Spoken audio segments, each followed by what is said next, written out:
Chapter 10. A Long Night. Rick found himself out of the rain eventually, at least. He and the woman, Keziah, she said her name was, and her 2 children, were finally taken off the wagon and brought to the slave quarters of a plantation. They had traveled quite a long way to pick up the family, but then Rick noticed they turned around and ended up in the little town area not far from the cornfield where he and the other time travelers had first arrived. He recognized the ships in the harbor. It gave him hope that if he could get away, he'd be able to find Sera and Dak. But he remained shackled, locked up in a small room with Keziah and her children, and no matter how hard he tugged on the chain, it wouldn't come loose. When they had arrived, a black woman wearing an apron had come to clean up Rick's wounds and give him a fresh shirt, both of which he appreciated immensely. "Thank you for the clean shirt," he said. "I must have looked frightening." The woman flashed Rick a startled look, and then turned her eyes to the floor. She looked as though she wanted to say something in response, yet didn't dare. She looked scared. Rick decided not to push it. Later, Keziah told him that the woman hadn't been acting out of kindness. "You have to look good for the auction to get more bids, so they clean you up," she explained. "If you're covered in blood, nobody wants to buy you. They think you're a troublemaker." "Maybe I plan to be." Keziah gave him a small smile. "Afraid that attitude won't last too long." Rick frowned. "What do you mean?" "They'll beat the trouble out of you in time. They always do." Rick sank back against the wall that he was chained to and shook his head. "You know," he said, "I really can't believe this is happening." Keziah shook her head, too. "I still can't, and I've never been free," she said softly. While her children slept, Keziah stared out the window into the darkness. She seemed agitated, nervous. Rick wasn't all too comfortable either, but despite his anxiety and the howling wind, he couldn't keep his eyes open any longer. He slept. When he woke up, the storm had passed and the sun was just coming up. Keziah was asleep, and her son had snuggled up next to Rick. Rick looked at the sleeping boy, and the lump rose in his throat again. He thought about the stories his grandmother had told him, and the songs she'd played and sung for him when he was the little boy's age. The stories had been meaningful back then, even though he hadn't understood the depth of them. But now he was sitting smack dab in his ancestors' shoes, shackled like a criminal, even though he'd done nothing wrong, and he was about to stand on the auction block to be sold to the highest bidder like he was a horse at a trade show. It was all so strange, but the surreal aspect from the dead of night had become very real with the dawning light. What if Sera and Dak couldn't escape? What if they did escape but didn't find him? What if he were sold to someone who took him far away? What if he couldn't escape either? Would he be stuck here forever to live his life out like this? The child who sat with him probably knew nothing different for his life. Rick wondered if the little boy would ever be free. The boy woke when the woman with the apron came into the room. She handed Rick a warm bowl of food and a cup of water. She did the same for the little boy and then returned with more for Keziah, setting it by her head so she could eat it when she woke up. "Thank you," Rick said. There was cornbread and some sort of fish in the bowl. He balanced it on his knee and ate gratefully. The little boy ate the food like he hadn't eaten in a long time. "You want some more?" Rick asked. He held the rest of his cornbread out to the boy. "Yes, sir," the boy said, and took it. "James?" Keziah said. Her eyes were open now, but she hadn't moved. "What do you say to Rick?" "Thank you," James said. Rick smiled. "It's all right." Keziah regarded him. "That was kind of you," she said. A few women began singing outside, slaves who were hard at work on the plantation. Rick could hear them through the cracks in the doors and windows. Keziah turned swiftly and strained to see and hear. They sang a song as they worked. They're singing here, they're singing there. I believe down in my soul they're singing everywhere. Run, Mona, run. Low says the Bible. Run, Mona, run. Low is the way. When the song's words became clear, Keziah sucked in a breath. She closed her eyes for a moment, and then she turned back, a look of peace on her face. "All's not lost after all," she said softly. Rick furrowed his brow. "What do you mean?" he whispered. "It's a song someone arranged to be sung as a signal."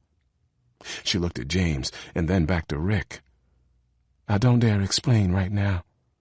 She nodded her head toward the boy and then looked away. "He can't tell what he doesn't know," she said softly.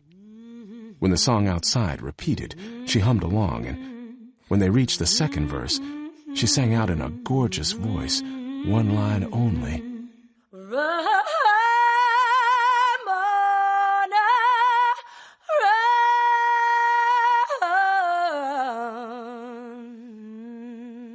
Rick felt something welling up inside him. He didn't quite understand all that was happening or what meaning she was trying to get across exactly, but Grandma Phoebe had told him about the power of the spirituals, religious songs spread by slaves in the South, and for the first time since his capture, he felt hope. They heard men's voices. "Don't fight now," Keziah whispered. "Do as I do." Seconds later, the three men from the night before burst into the room, unshackled Rick and Keziah from the rings on the wall, and hooked them together instead. Keziah picked up the baby, and Rick grabbed James's hand as the men led them to the door and outside to the street. They walked half a mile to town as the voices of the slaves they were leaving behind grew faint. When they reached the steps of a courthouse, the men stopped and told Rick and Keziah where to stand.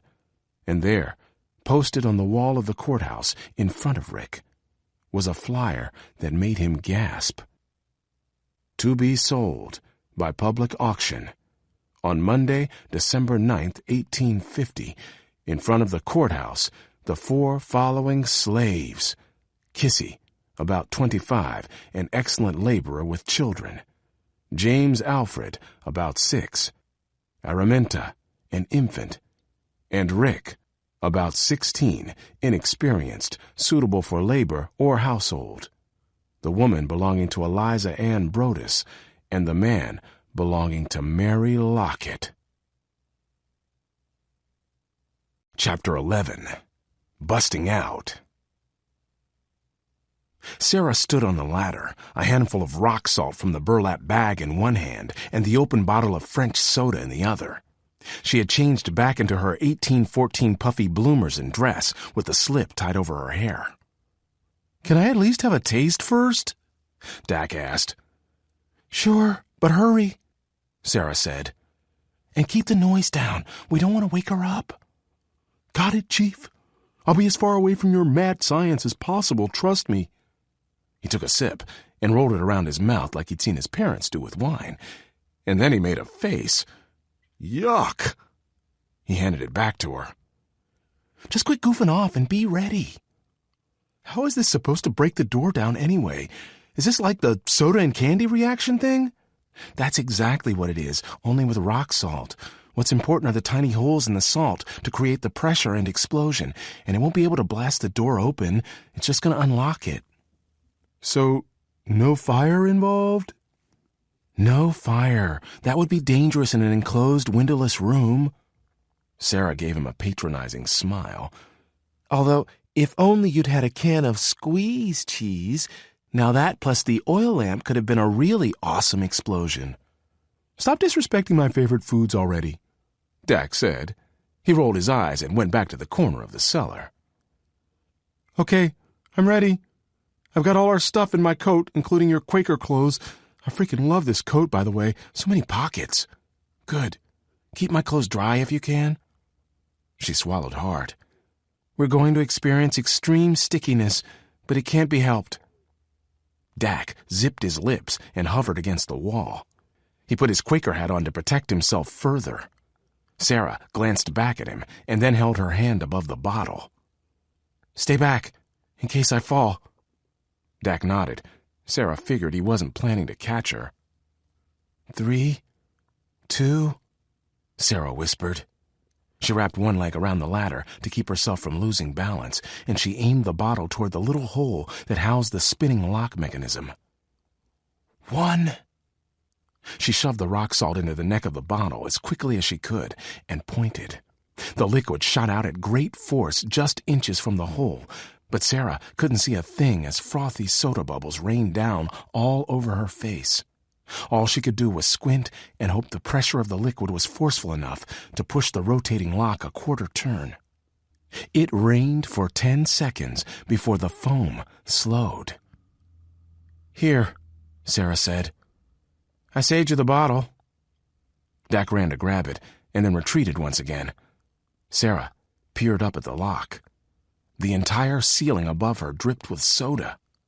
Gingerly, she pushed on the trap door. It moved. She did a silent happy dance on the ladder and then scurried down. Dak turned to face the wall as Sera whipped off her 1814 clothes, wiped her face with them, and then grabbed her Quaker clothes from Dak, who had pulled them from his coat and tossed them over his shoulder to her. She got into them at full speed, and though she was still a bit sticky, it wasn't too bad. And there wouldn't be any bees around in December, she hoped. That had been her main concern about being covered in sugar. "Remember," she said in a soft voice, "there's the little rug and the chair above the door, but with any luck, you'll be able to get an arm out before the chair tips. If it doesn't move easily, we're going to have to really wail on it to knock it over and run for our lives." She patted the satchel beneath her shawl. "I've got the ring." Dak tapped his coat. "I've got the square." "Amazing," they both whispered together, and Sera added, "Now, let's go find our friend and follow our clues." Dak gently pushed up on the trap door. It kept going and going, nearly to a 45-degree angle before it hit the chair seat. Dak pushed himself up to the next rung, his head going partway through the opening, and he looked all around. Then he dropped back below once again. "I think we can slide out without moving the chair at all," he whispered. Sera's eyes widened. She nodded and gave him the thumbs up. Dak returned the gesture, and he climbed and slid up through the opening. One of his pockets nearly got caught on a nail, but Sera quickly unhooked it before it tore. In a moment, he was splayed out in the hallway. He scooted out of the way as Sera followed suit and, being a bit smaller, had no trouble at all getting out despite the extra bulk of the dress and Rick's jacket. But as she pulled her feet out of the opening, her bootlace snagged on the same nail that had given Dak trouble. She jerked her foot, and it came loose, sending the trap door slamming down. Sera gasped. She looked at Dak. He grabbed her arm and yanked her to her feet, and they careened down the hallway just as they heard someone coming from the next room. "Who's there?" Mrs. Beeson called out. Sharp footsteps grew louder at an alarming rate. "Run!" Sera cried. "Running!" Dak said. Sera reached the front door, whipped it open, and flew outside with Dak right behind. Mrs. Beeson, or whoever she was, ran out onto the porch and into the yard after them, but she was no match for the two. "Thanks for the bread!" Dak called out over his shoulder. Sera poked her elbow into Dak's ribs. "Come on," she said. "Over here." They sprinted around the cornfield toward the shed they'd seen the night before. The door was closed now, and the lantern was gone, perhaps blown away by the gale. She peeked in just to make sure Rick wasn't hiding inside. It was empty. "At least the storm passed," Sera said. "Now, if you were Rick, where would you be?" Dak looked all around. "If I were mistaken as a runaway slave and captured," he mused, "I guess I'd be either on a plantation working or what?" Dak looked at Sera. "Or killed." Sera shuddered, and then she set her jaw in anger. "I don't get it. How could anybody treat another human being like that?" she cried. Dak didn't have an answer to that one. Chapter 12. The Fair. Dak and Sera checked the cornfield first, agreeing that if Rick had managed to escape, he might have gone there. It was sort of an unspoken rule of travel that the place you arrived was a good place to use as a meeting spot in case somebody got lost. But Rick wasn't there. They headed toward town. "We can ask around, maybe," suggested Dak. "See if anybody's seen him." Sera nodded. "We'll go door to door if we have to." As they approached the town, things grew a bit livelier. People walked the streets, coming in and out of buildings and taverns, laughing and chatting. There was almost a spirit of adventure in the air. Dak muttered out of the side of his mouth, "Do you think this is the fair?" Sera shrugged. "Maybe. Look, there must be a street performer over there or something. There's a crowd gathering. Act like we belong here. We should be careful in case that horrible woman shows up." She pulled her bonnet back on her head and tucked her hair back. They drew close to the gathering and tried to peer over the shoulders of the townspeople, but there were a lot of bonnets and hats in the way, so they moved around the edge of the crowd, trying to see what was happening. "Excuse me," Dak said, tapping a shoulder of a dark-skinned man in front of him. The man stepped aside. "No, sorry. I have a question," Dak said. "What's going on here?" The man glanced at Dak. "It's an auction." "Cool. What kinds of stuff? Any unopened bottles of French soda from, say, the 18th century-ish?" Sera jabbed Dak. The man gave Dak a harder look. He tilted his head and narrowed his eyes. "No, not that I know of. It's a slave auction." He pulled an old pocket watch from a scratched face from his waistcoat pocket, then replaced it and looked around. "Do thee read?" "Yes," Dak said. "Thou will find signs posted with details. It seems there is one more slave than I expected." He looked nervous. "And if you will excuse me," he said to both of them, "I must go." He turned on his heel and walked away from the small crowd and across the street. "A slave auction? That's horrendous," said Sera. "Come on, we need to see what's happening. Maybe this is why we landed here." Dak shrugged and followed Sera as she weaved her way through the crowd. Soon, a voice rose higher than all the others, and the crowd hushed. "Welcome," the man said. "Attention! Take a close look at these fine slaves and get your beards ready. We've a prime young woman laborer with 2 children, not to be split. Think potential.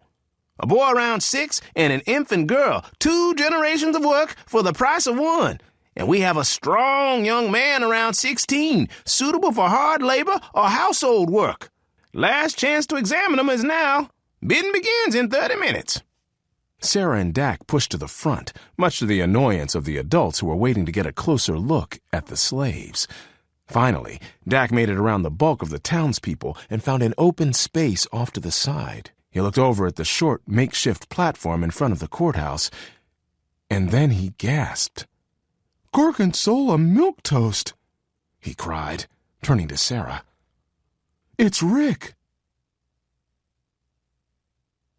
Chapter 13. Kissy Bowley. Rick read the flyer again as he and Keziah stood on the platform for viewing. It was a distraction from all the eyes that were on him. The first time he read it, his attention had been drawn to his own name, spelled in the style of the era, but something else stuck out too. The flyer said the woman's name was Kissy. "Keziah," Rick whispered. They were chained together at the ankles now, and their hands were free. She just barely tilted her head, indicating she was listening.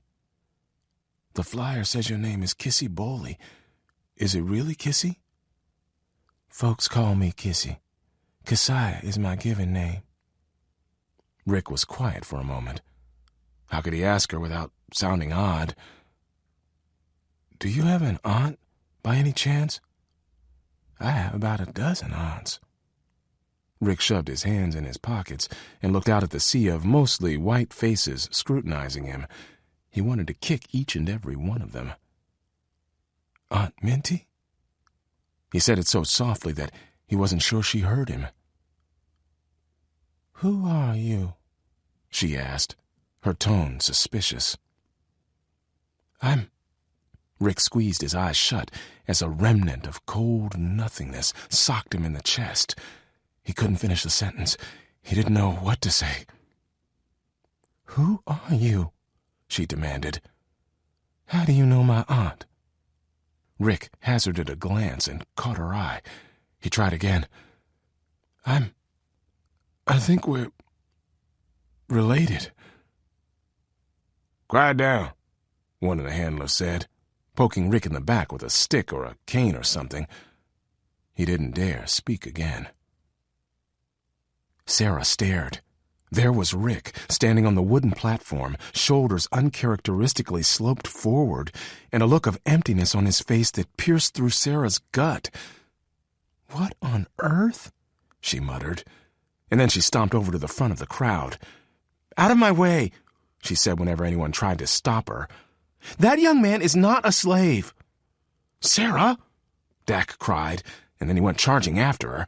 When he reached her, he whispered, "I know what's happening here is way wrong, but we cannot mess this up, so don't blow a gasket in public, okay? We don't need to make things worse for Rick, and we don't need a bunch of SQ figuring us out. I'm sure Big Mouth Beeson has already informed them." By this time, they had reached the front of the throng. A simple rope separated them from the people on the platform, and Sera saw that Rick was shackled to the woman next to him.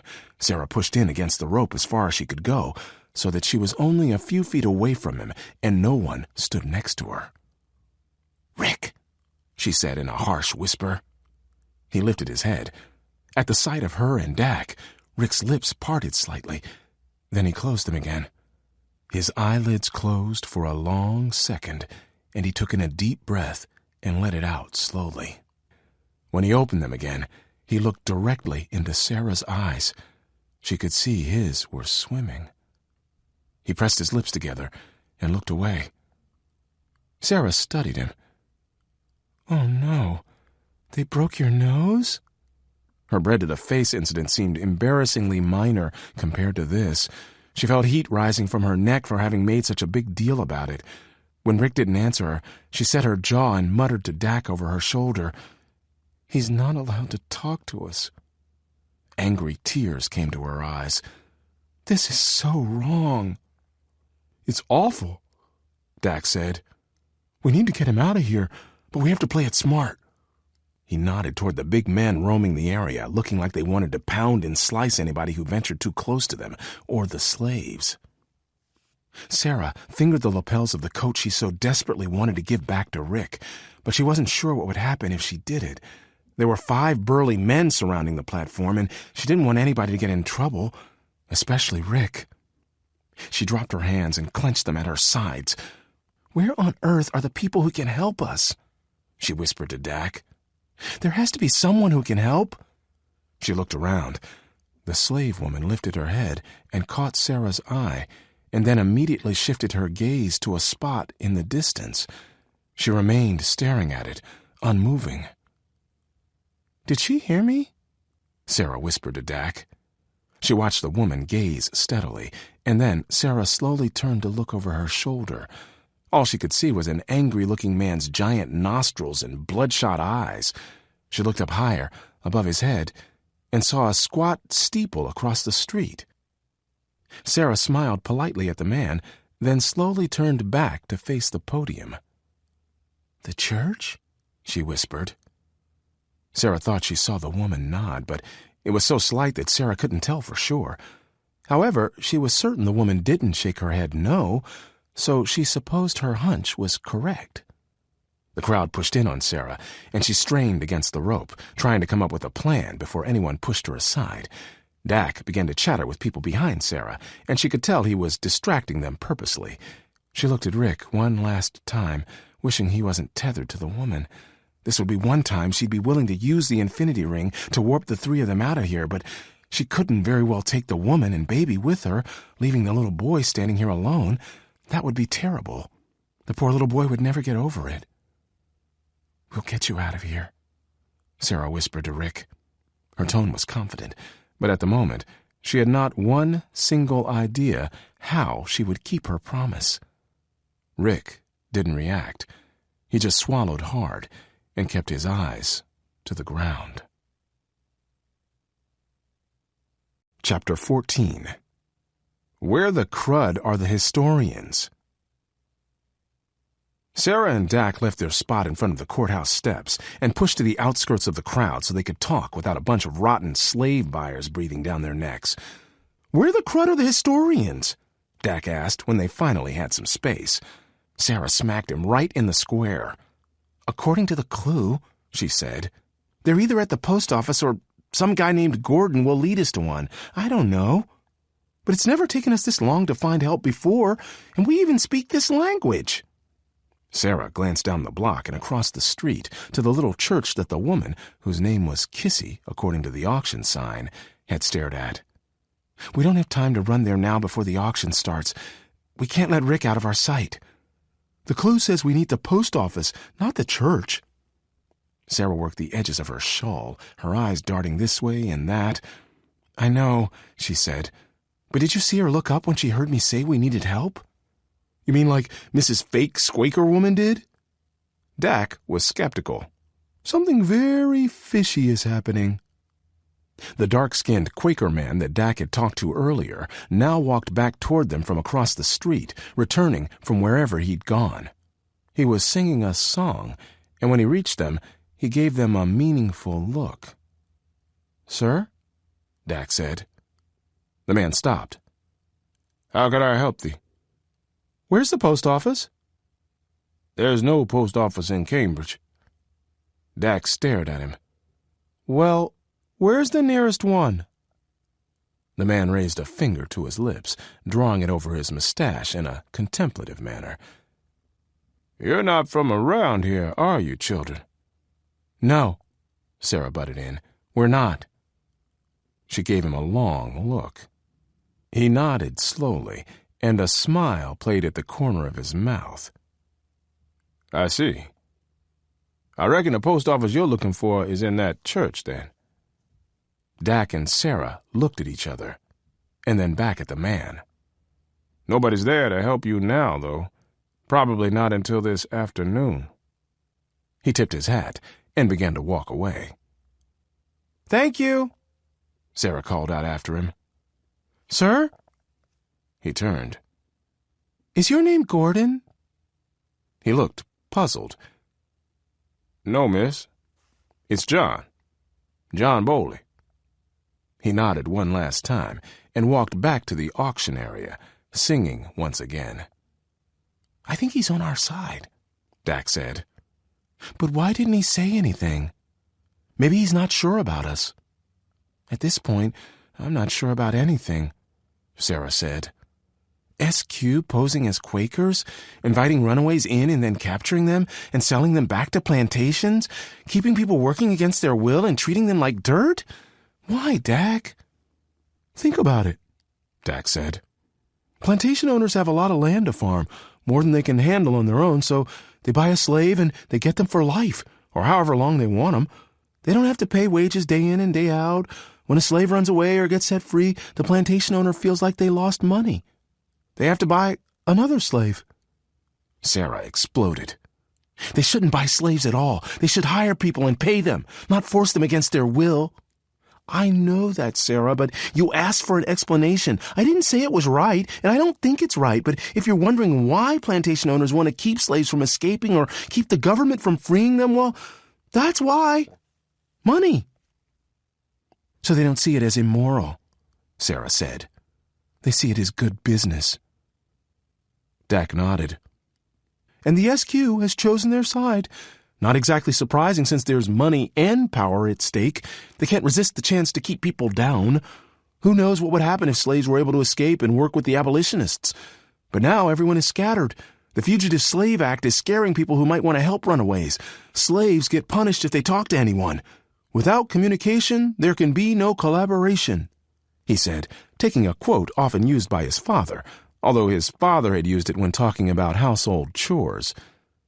So, putting it scientifically, you're saying the effort can't grow at a high enough rate of speed to produce the momentum necessary to change the country, Sera mused, and then she squeezed his arm and said, You're really smart. That makes a lot of sense. You know, Dak, you can be so mature when you want to be. Dak raised an eyebrow. Like a fine cheese? I get better with age. And smellier, added Sera. Just then, the ominous voice of the auctioneer rose from the front of the courthouse once again. Let the bidding begin! Chapter 15. The Bidding Begins. Rick stood stone-faced and scared to death as a crowd of strangers stared at him, unsmiling, sizing him up. A handsome, dark-skinned man in Quaker dress, with a hat pulled low over his eyes, was one of few black people in the crowd of what Rick assumed were plantation owners and slave traders. The man came up to peer at Rick and Keziah. The little boy, James, pointed at the man, but Keziah shushed him, and he was quiet. The man looked solemnly at Keziah for a long moment, and then smiled at the boy and winked, and then nodded, as if he was satisfied. As he walked away, he began to hum to himself. The tune was familiar, and it didn't take Rick long to recognize the song that Keziah had sung that morning along with women outside the window. Run, mourner, run.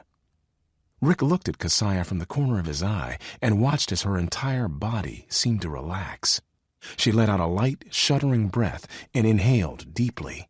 She raised her head and faced the menacing-looking crowd with an air of confidence. When the handlers took the shackles off for the bidding, the woman bent down, pretending to move the chain. Rick bent down, too, to help, since she held the infant tirelessly in one arm. When things heat up, don't fight, she whispered. Just run. Rick's eyes opened up in alarm. Where? Get to the Choptank River and hide in the woods until dark. I can meet you there, but watch out. Bradshaw's Hotel is along the way. Rick didn't know what Bradshaw's Hotel was, but it didn't sound good. My friends won't know where I'm going, he whispered. Nothing I can do about that, Keziah said, standing up. It wasn't unkind, it was just a fact. Rick stood too, and as he heard the auctioneer and saw his friends running toward the crowd, he wished either Dak or Sera knew sign language. All he could do was hope they didn't mess this up. This is insane, Sera muttered for the second time in a day. Hands popped up all around when the bidding began for Rick at $25. How much money do you have? $563.46? Sera gripped his arm. Are you serious? Sure. It's in my college fund at home. Sera sighed. I mean, how much with you? I've got $6.25. Dak shook his head. Nada. He paused. Hey, that's 3 languages. Still too soon, Dak. Roger that. So, Sera said after a minute, I'm thinking we just watch to see who wins the auction and follow that person home. Do you have any other ideas? We could rush the stage, grab him, and warp out of here.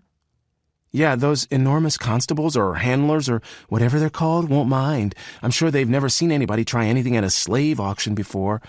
Maybe you could change the inflection in your voice just a little more when you say things like that, because I might miss the sarcasm, Dak said. Yeah, those enormous constables. Quiet. I think the bidding is slowing down. And look, the beefy dudes are all bored-looking. There's only one watching Rick. Dak looked at Sera. Are you thinking what I'm thinking? Yeah. Let's go. Finally, only 2 bidders remained, and then one. The auctioneer slammed his hand down on his podium, making Rick jump. He looked out to the crowd to see who had bought him. Even though Keziah had assured him something was going to happen, he didn't know what or when, or if it even really included him. All he knew was that he was no longer free, and someone now owned him. It was the worst feeling in the world, even worse than the remnants. And then he remembered how Kissy's story went. Chapter 16. Escape. With Keziah now on the block, Rick's heart sank. As he recalled the story Grandma Phoebe had told him, great-great-great-great-grandmother Kissy, along with her children, had been auctioned. Her husband, who was free, tried to buy her freedom, but failed. They attempted escape, but failed at that, too. And Kissy never saw John again. And now, the man who little James had pointed at was bidding. Suddenly, it all made sense, and Rick was the only one who knew it was going to fail. Another near-nauseating remnant shook Rick's existence and his confidence. And he knew now. He knew it for certain. His remnants were not at all like Sera's remnants. That's why he couldn't share descriptions with her back when they were with the Vikings in the year 9/11. When he told her they were nothing, he'd meant it, literally. That's exactly what they were. A nothingness so black, cold, and void of any kind of love. There was nothing more nothing than that. While Sera's remnants were the ache of love between people, of a life that could have been, his were the helpless ache of suffocation, the shocking ache of a body plunged into ice water, the harsh ache of bone scraping bone. And to Rick, after years of pondering the phenomenon, it could mean only one thing. He wasn't supposed to be here. He wasn't supposed to exist. If he let things happen as they did, with John failing to rescue his family, with them never seeing one another again, then Kissy would eventually start a new family, a family that would one day include Rick. But what if he intervened? Maybe he could keep John and Kissy together and ensure James grew up in freedom. Maybe he could help them find Aunt Minty, who was somehow sabotaged in her efforts to save them. Maybe that was exactly what he was supposed to do to fix the break. Even if it meant he would never be born. Just then, the auctioneer's hand slammed down once again, and Keziah was sold to John Bowley, her husband, just the way his grandmother had told him. There was a murmur in the crowd as people realized a freedman had just won a slave auction. This sort of thing wasn't supposed to happen, and the people were beginning to react.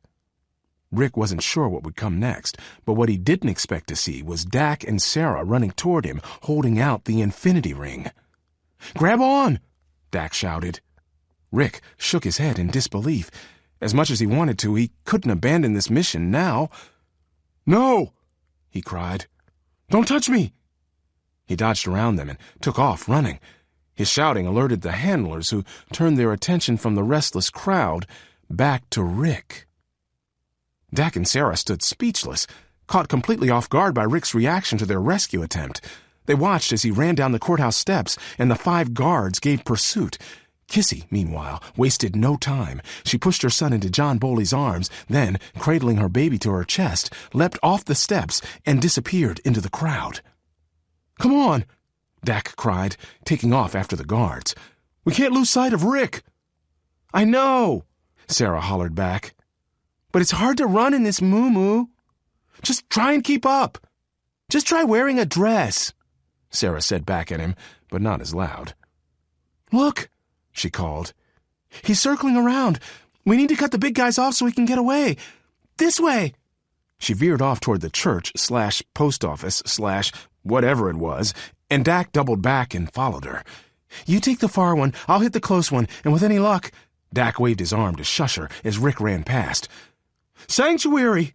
Dak yelled to Rick when he went by, and then he crossed in front of one guard, tripping him, and tackled another. Sera jumped onto the back of a third, whipped her shawl off her shoulders, and pulled it tight around the guard's neck. The other 2 guards hesitated, waiting for instructions from their fallen leader, which gave Rick just enough time to snake around an outbuilding and into the woods.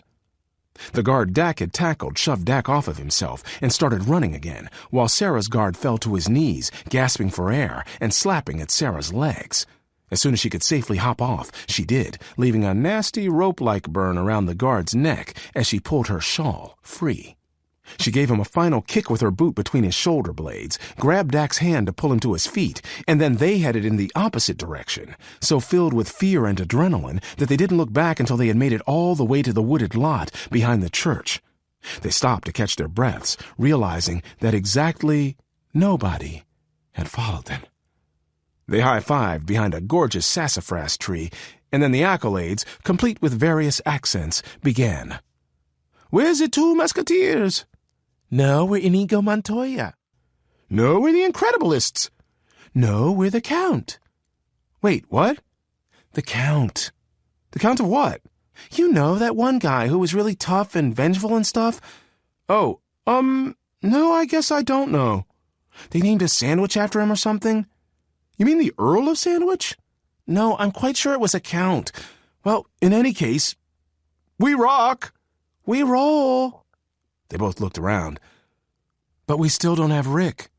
"Rick rolls." "Right." There was a brief pause to account for waning enthusiasm. Sera sighed. "I hope he knew what you meant when you yelled sanctuary." "I meant church. Who wouldn't know that?" "Hopefully the guards wouldn't, because I'm sure they heard too," Sera said. "Oh, well, yes, but they can't get us if we're in the church, though, can they? Isn't that against the rules?" "Only if it's really a church and not a post office, and only if we're in the movies." "That is next on the agenda to figure out." "You need to figure out if we're in the movies? If so, we're in a sorry state indeed. No, the post office in the church part." "Well, that's a relief. Shall we then?" "We shall."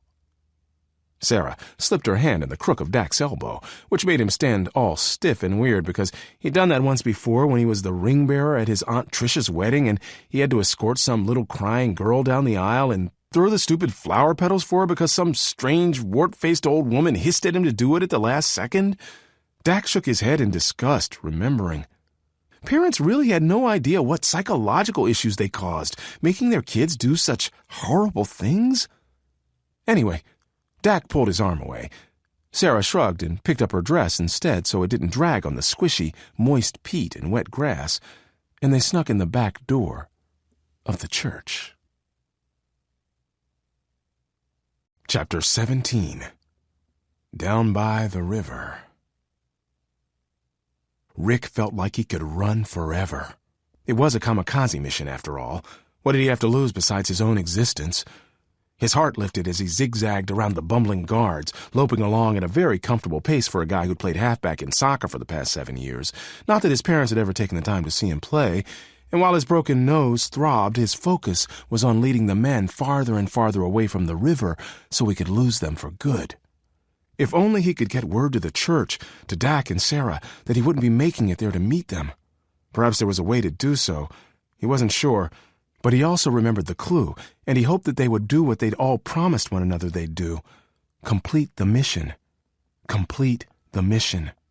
Complete the mission. It was more important than anything else in the universe. It was so important that it was absolutely, well, cataclysmic. While he'd stood on that podium, Rick had deduced that the 5 burly men were probably SQ agents who didn't recognize him for what he really was, even though their job with the SQ required them to be on guard for the organization's enemies. Because they were too busy being blinded by his skin color, they failed to realize that he was a historian. Well, Rick decided, perhaps he would just have to use that to his advantage.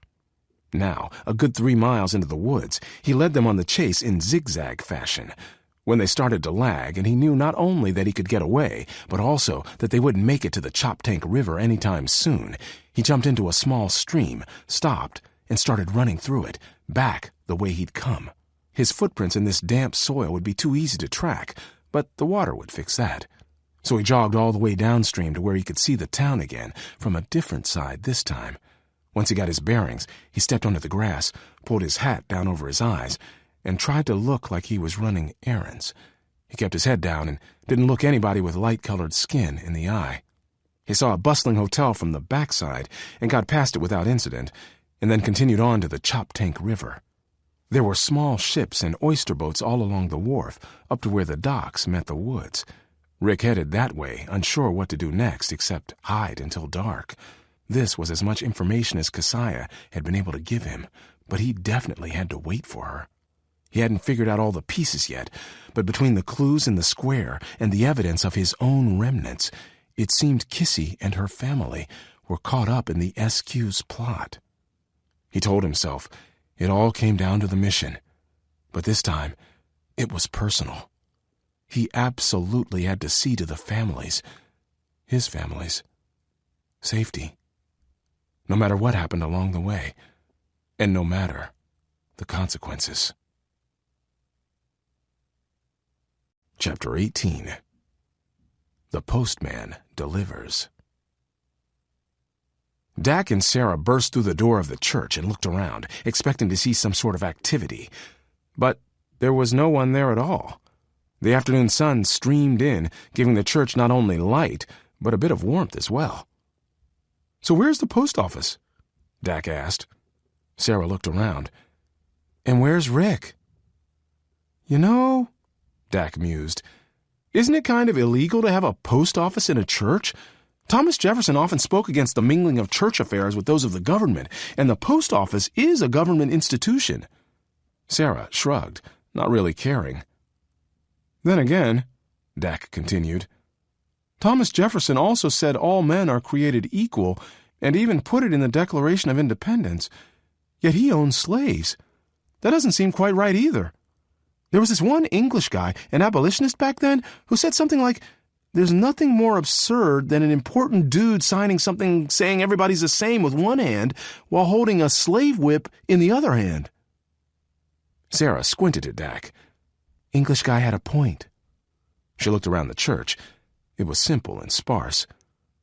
"So," she said, "if this is the post office, where's the mail?" She began to look in earnest. "Maybe it's hidden." Dak shot her a quizzical look and then frowned to himself as if he were deep in thought. Then he said, "I wonder—" He didn't continue speaking. Instead, he went up to the front of the church where the minister would stand, behind a wooden pulpit. He knelt down, feeling all around the base of it. "What are you doing?" Sera called from the back of the church. "Looking for mail. I think you might be on the right track. I just remembered something. Slaves weren't really allowed to talk to each other or gather together much when they were working, but they could go to church on Sunday, and that's where—" Dak heard a noise which echoed in the near-vacant building. Sera whirled around. "Who's there?" she said, trying to sound calm. She scrambled to her feet. A man with a heavy beard rounded the corner into the sanctuary near Sera and stopped. "Oh, good afternoon," he said. He held a package under his arm, which he deftly slipped inside his suit jacket. "Hello," Sera said, noting his swift move. She decided not to speak, knowing that if she didn't offer any information about herself, that meant the man had to ask for it, which put her in a better position. Perhaps he'd offer information willingly. She tilted her head as if she expected him to. "I'm Gamaliel Bailey," the man said. "Are you two lost? Looking for something, perhaps?" "Why would you think we're lost?" Sera demanded. The man took a step back and held up his hands. "I apologize and meant nothing by the statement. Since this is a black church, it surprised me to see you two here. Has your nanny brought you here?" Sera's mouth opened. "No," she said in an icy voice. "We don't have a nanny, thank you, and you're not black either," she pointed out. The man pursed his lips. "You must live nearby, then." "No," Sera said. "Yes," Dak said at the same time. The man struggled to hide a smile. "I see." "Are you the minister?" Dak asked. He glared at Sera, who glared back at him. "Good heavens, no," he said with a laugh. "I'm a physician turned newspaper editor, I suppose. I run a little paper called The National Era in Washington, D.C., and—" "Wait a second. That's where Harriet Beecher Stowe's book was first published. It's an abolitionist paper," Dak said to Sera. The man looked confused. "Which book?" "Uncle Tom's Cabin," Dak said, triumphant that he finally got something right about this history. "Starting in 1851. Sera's face froze, her eyes wide. Dak froze too. Gamaliel Bailey's lips parted and then closed again. His face grew thoughtful, and then a look of wonder passed over it. His eyes began to shine, and he sniffed once, putting a loose fist to his mouth as if he were going to cough. But he didn't cough. He just held it there for a long moment. "I mean," Dak said in a quiet voice, "it was probably a different paper in 18 Sasquatch or something." A grin spread over Gamaliel's face at that, and he dropped his fist from his mouth and clasped his fingers together. He stood, gazing at the children, his head shaking the slightest bit from side to side as if he couldn't believe what he was seeing. Finally, he came to his senses. "Welcome," he said. "I never thought I'd see you. Never in 1,000 years. And—" His eyes grew misty. "I can't tell you how much we need you right now." He pointed to a pew. "Do you have time to sit down and talk? I'm a historian. This isn't my post. I'm normally in Washington, D.C., but there's been a bit of trouble here lately, so I came down to help." Sera frowned. She was skeptical of everyone in this period. She crossed her arms. "How do we know you're really a historian? Prove it." The man didn't look surprised at all by the question. It was as if he'd been waiting his whole life to answer it. He spoke in low tones. "In 336 BC, the most amazing visionary, Aristotle, foresaw that the world was headed toward a great danger. The true course of history was being broken, and he realized it would continue well after he was gone. But he also predicted that someday people would be able to travel back in time and fix the breaks in history. He established a secret group called the Historians to watch for the time travelers. I have been one for many years, as were my parents before me." Sera narrowed her eyes. "So you're friends with Mrs. Beeson?" she said. Not a question. His eyes hardened. "Yes, Mrs. Beeson is a wonderful woman and a steadfast abolitionist. She is, however, missing." He dropped his gaze. "Many brave people along the Freedom Trail from here to Philadelphia are missing. My comrades and friends. That's why I've come to help." He wiped his face with his hand, holding it over his eyes for a moment. "Everything we've worked for all these years is in jeopardy. My paper has been attacked, and I'm being violently forced out of business." He looked at Dak. "As a matter of fact, Ms. Stowe wrote to me recently to inform me that she was hoping to provide a work of fiction for my paper. But the way things look now, there won't be anything at all printed in the National Era in 1851, because it won't exist." He pulled the package from his jacket pocket and tossed it to the seat next to him. "Letters," he said. "Coded letters for the slaves from their free friends and family. Letters from stations on the Underground Railroad and from conductors who are planning their next runs. We hide them here. It's the only safe place for the slaves to get communication." He looked up at Sera and Dak. "These letters and I nearly didn't make it here today." Just then, his face paled to ash, and he cringed. He grabbed hold of the bench and held his breath, as if in pain. "Are you all right?" Sera asked. She stood up and gave a helpless look around, unsure what to do. The man shook his head and held up a hand. When he could speak, he said, "Don't be afraid. I've been having some strange episodes lately, like flashes of memories, but memories of things I don't quite remember. I know it doesn't make sense. Perhaps in the future there's a cure for such things." He looked up, hopeful, but when he saw the look on Sera's face, the smile faded dead away. Chapter 19. The real deal this time. "I guess you could say we're working on a cure," Sera said. "They're called remnants." She looked at her hands. Dak nodded, even though he didn't fully understand what they were talking about. He had never experienced a remnant, but he knew Sera and Rick both had them, as well as countless other people. And speaking of Rick, "Would you excuse us for a moment, please, Dr. Bailey?" "Of course." Dak pulled Sera down the aisle to the front of the church. "I just wanted to make sure you think he's the real deal before I stick my stupid foot in my even stupider mouth again." Sera bumped the toe of his boot with the toe of hers. "What, 1851? It turned out fine," she said. "You big dope."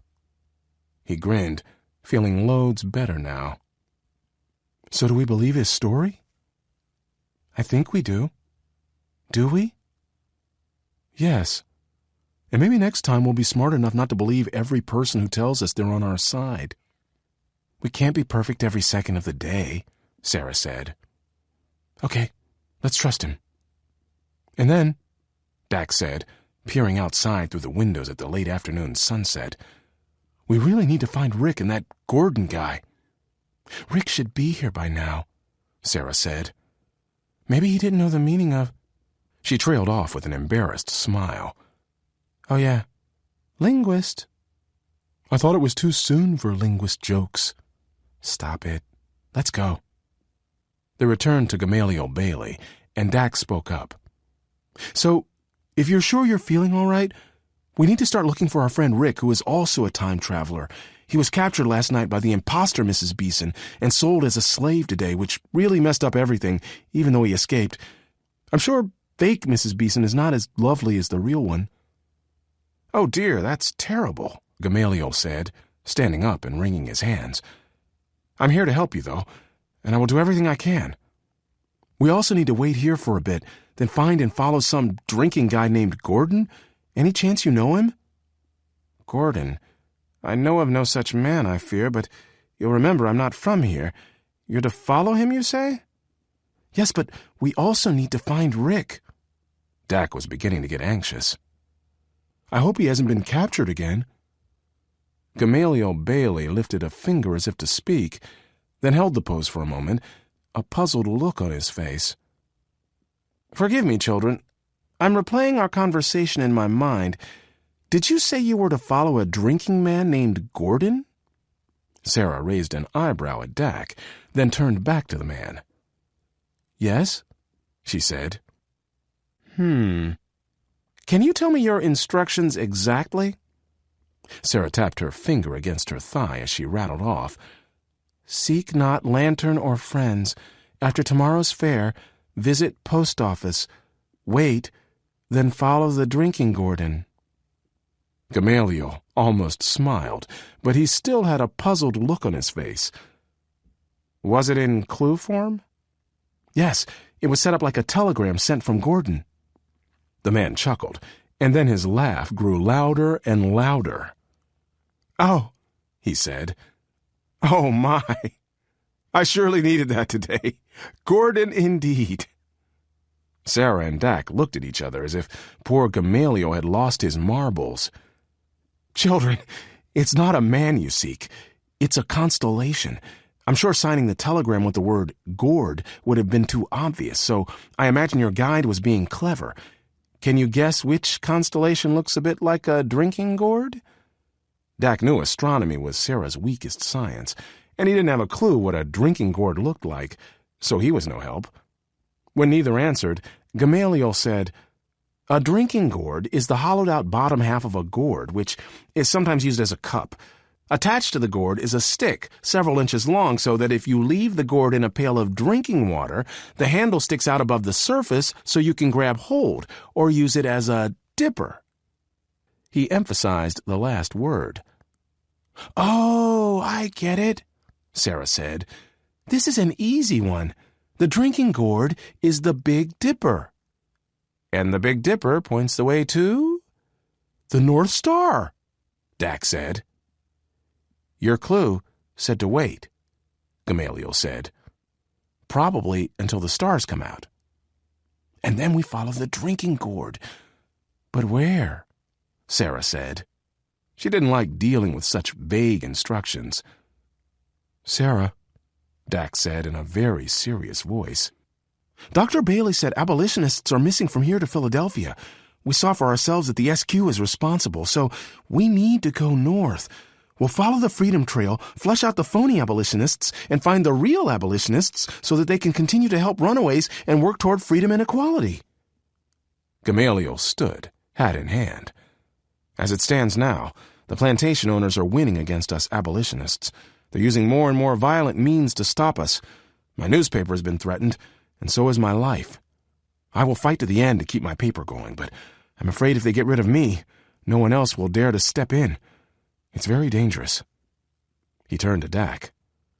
"Your mention of something I'll publish in the new year gives me great hope that I'll survive at least a bit longer, but who knows what will happen after that." And then he paused and frowned. "Well, I guess you do." "A war," Sera whispered. "That's what happens. And it lasts forever." Gamaliel looked as though he didn't dare ask if forever was an exaggeration. Dak sucked in a breath and blew it out. Things were getting intense. "Well, if we don't have to stay here to wait for the drunk dude," he said, laughing a little, because now it sounded really ridiculous, "somebody should go find Rick." "I'll do it," Sera said. "You stay here in case he comes after all. He had the clue too, remember? He figured it out, so I bet if he's not captured again, he'll know that we've all got to follow the drinking gourd." She looked around the church for a clock, with no luck. "Don't go anywhere," she said. "I'll be back a little after dark, whether I've found him or not, and then we'll figure out what to do next." With that, she was gone. A moment later, Dak and Gamaliel saw her bonneted head bobbing up and down as she ran down the street, clutching the shawl around her neck in one hand and holding Rick's coat in the other. "She's a spunky girl," the man said.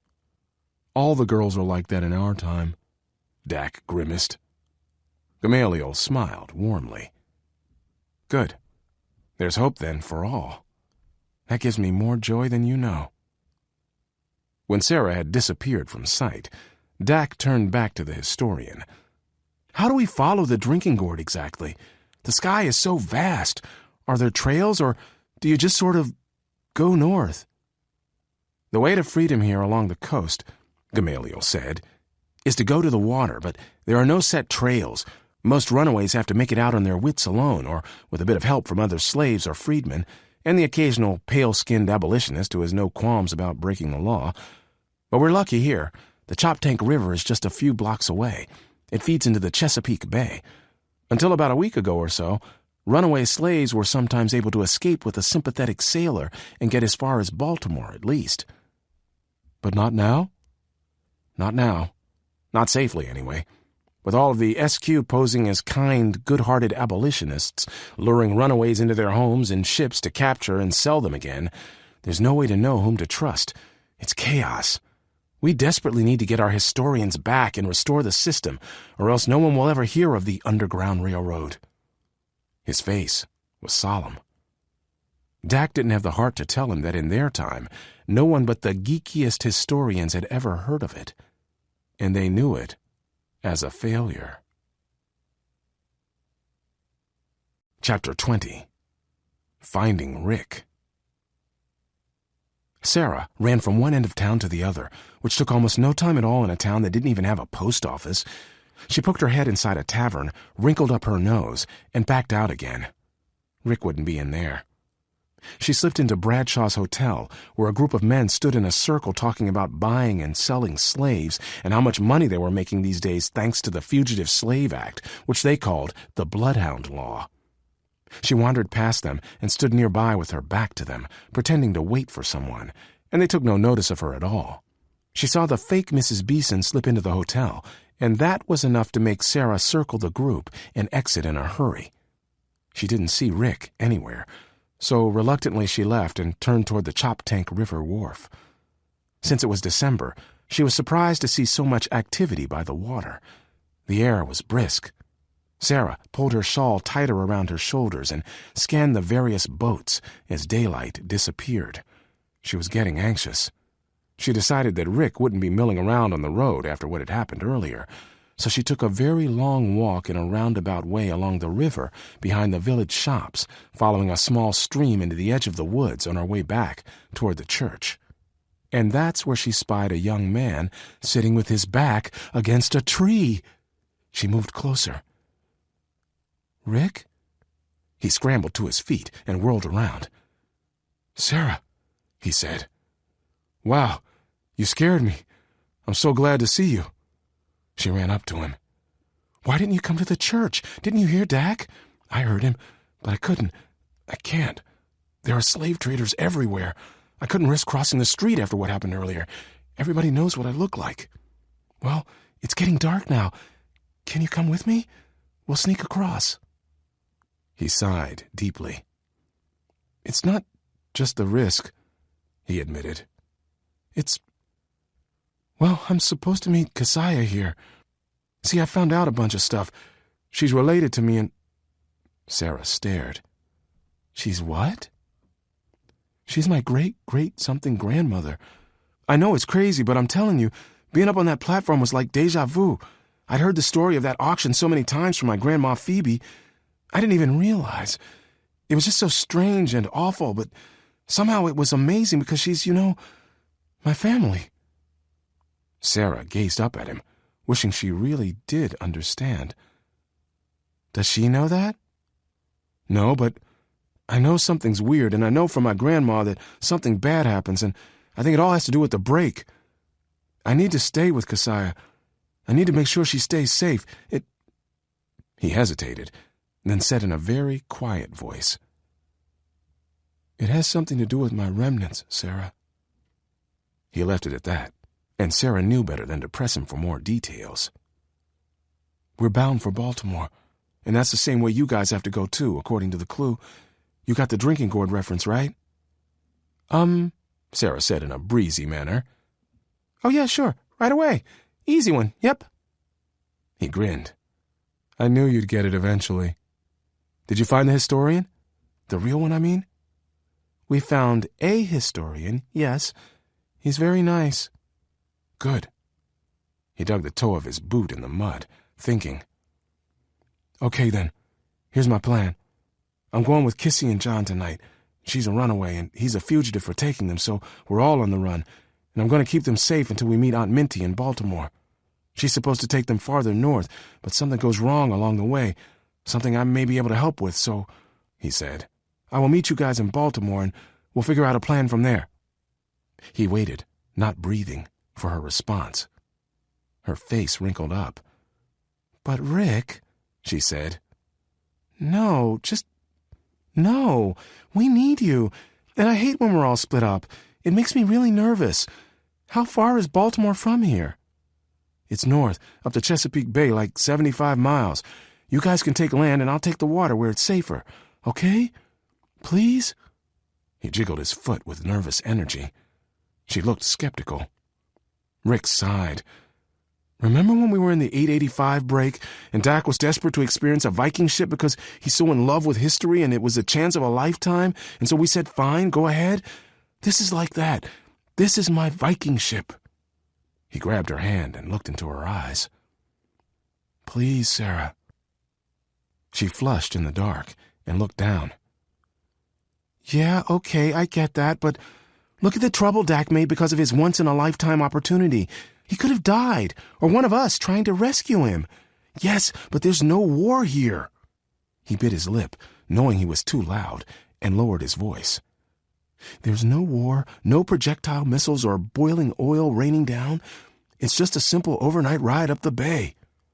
His eyes begged her as the stars began to pop in the night sky. "Why can't you wait for me to get Dak and the historian so we can all go together? We're too big a group. The only way this will work is if we can avoid drawing attention. And besides, you two need to focus on the mission. Keeping Kissy safe is just one part of that." "Grrr," Sera said. It was getting late. She had to get back to the church. They heard a noise and tensed, on their guard. But it was Keziah and John and the children. James, in his father's arms, clutched a blanket. "Rick," Keziah whispered, "it's time. We have to go." She nodded to Sera. "Thank you for causing that distraction," she said. "We'll always be grateful." Her eyes traveled downward to Rick's and Sera's hands clasped together, and her mouth opened, then closed again. But then she controlled her expression and turned back to Rick. In a more sympathetic voice, she said, "I'm sorry. We need to make it to Federal Hill by late morning, if we're not there in time." She didn't finish the sentence, but everyone knew what she meant. Rick turned back to Sera.